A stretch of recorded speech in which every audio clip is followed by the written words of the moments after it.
Hello everybody. Okay, so first thing I want to mention is I've been looking at my recent videos and my hair was unusually long and I got a haircut. Very happy about that. Back to the drawing. So this drawing is where I left you off last time. I started to work the letters here, and those are the graphics that are on the sweatshirt, which they made. And I started to creep over into this area here. And you can see I did a quick rough in. I call this a rough, and I just used my eraser pencil. And I used it kind of as a contour line because I'm subtracting. And what I did is I just kind of roughed this in. And it's roughing in the parts that are there. And I angled this a little bit so I could see it. So you can kind of get the idea here. So that's what I'll probably do is I'll draw this while this is angled in. And when I'm drawing this stuff, I'll angle my board this way so I'm pretty parallel with what I'm looking at. So I can start to rough this stuff in. I can creep my way over this way, but then I'm going to go back to my home base, and I constantly say that over and over again, and then I'm going to work my way out. So with this one section here, I was just taking a quick peek at it. Where it is right now, could be considered complete. There's a little probably around the edges. I might tighten it up a bit, but these are areas here. I wouldn't consider those complete. They need more volume. They need more dark value underneath, light value up top to create that fold, just like anything else. A sphere has reflected light, a highlight, core shadow. All these parts are going to encompass that, have that same idea. So I'm going to hit all that stuff. I'm going to articulate where the bottom table is and where the fabric folds are of this t-shirt there. I just kind of roughed that in before. And then I'm going to really tighten up this area here, the sock. I'm going to have to figure out what values I want to be lighter or darker, because there's a lot of similar values in terms, like for example, this blue. I don't know if you can see the blue, but the blue here is basically the same value as that brown. I can see the difference because of the color contrast, but if it's a black and white photo, you wouldn't be able to see the difference because they're the same value. So there's a point where you can say, you know what, I want to make that blue darker, or I want to make it lighter. I'll probably make it lighter. I don't know, maybe I'll make it darker, we'll see. So once I get to that sock and the stripes and all that, I will probably spend quite some time there. And once I get a little bored in an area, I'll move around, but I'm happy with where it is. Everything seems to be lining up, and I'm just going to kind of work my way that way.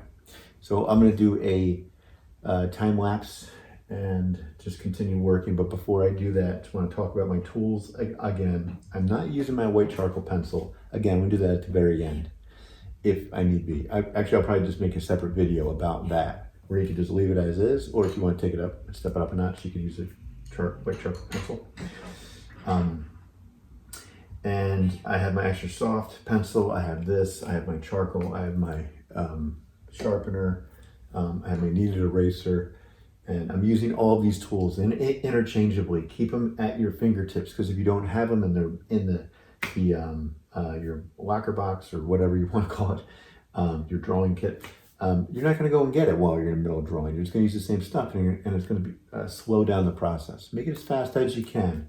And I recommend maybe just drawing an hour, hour and a half, maybe 2 hours max, and then step away from it. Come back to it the next day or something. Do not save this for 10 hours all in one day. You're going to burn out and you're going to hate it. All right. I will time lapse this and talk about it afterwards.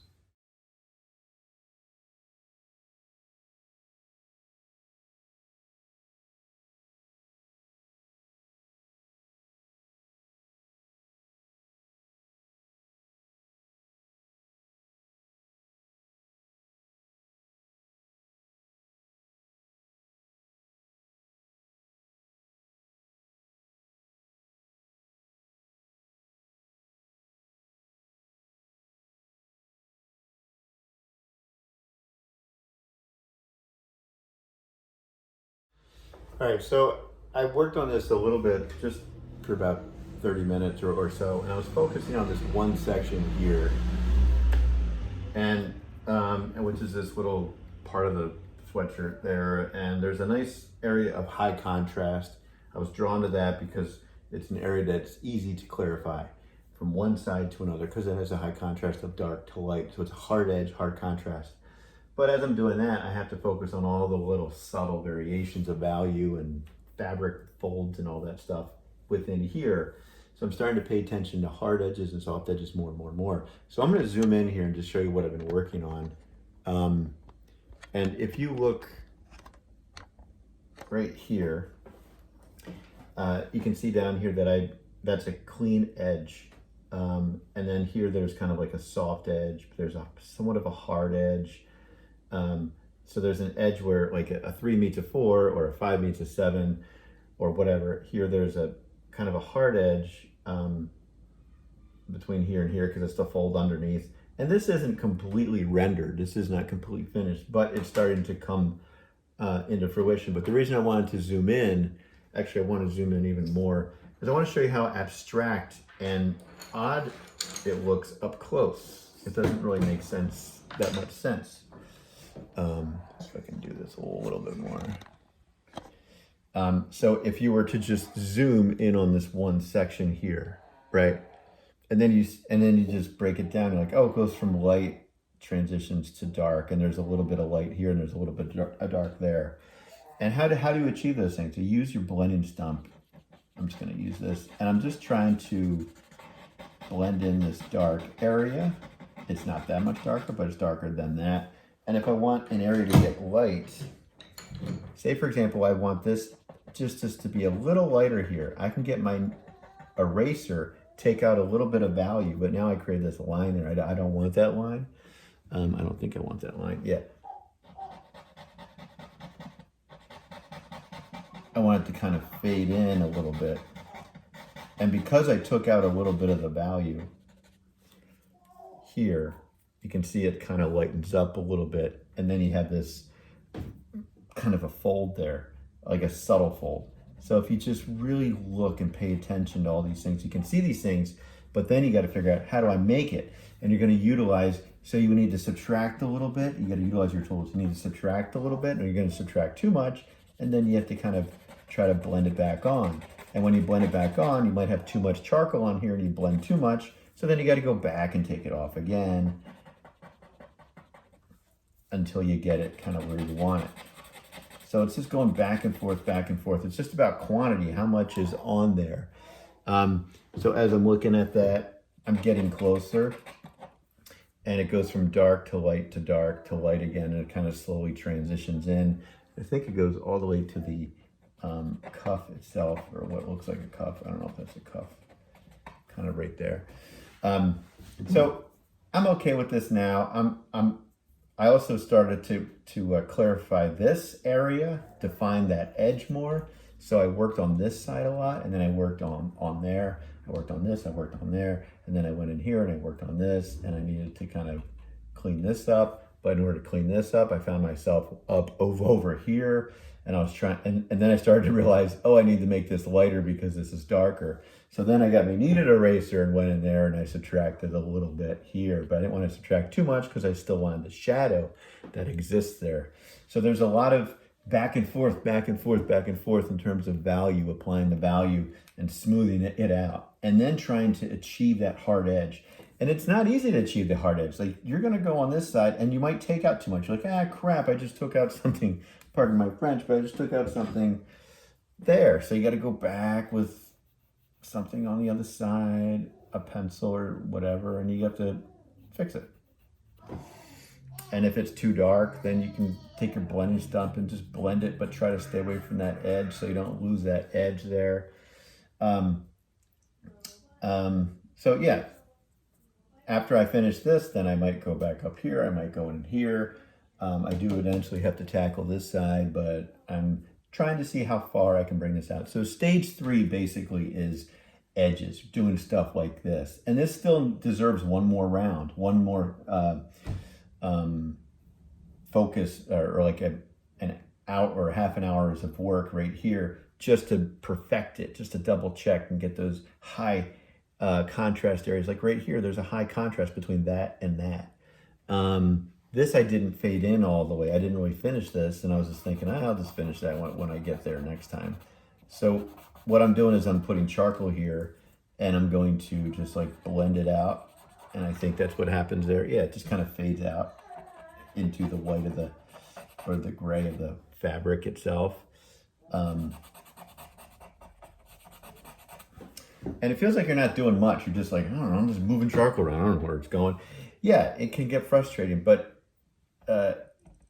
you have to just keep at it. Go on one side, go on another. Go on one side, go on another. Constantly look at your subject and make sure you're doing it justice. You're drawing what you see is what I mean. And right now, I'm actually starting to work on this section as I'm talking to you, and I just made this hard edge. There's not a hard edge there. It's more of a soft edge. So I'm just going to soften it a little bit. It's not that soft, but I'm just going to soften it just a hair. If I added too much charcoal or value there, then I'm just going to get my other guy, the eraser, and then, I could probably use my kneaded eraser. It just fell.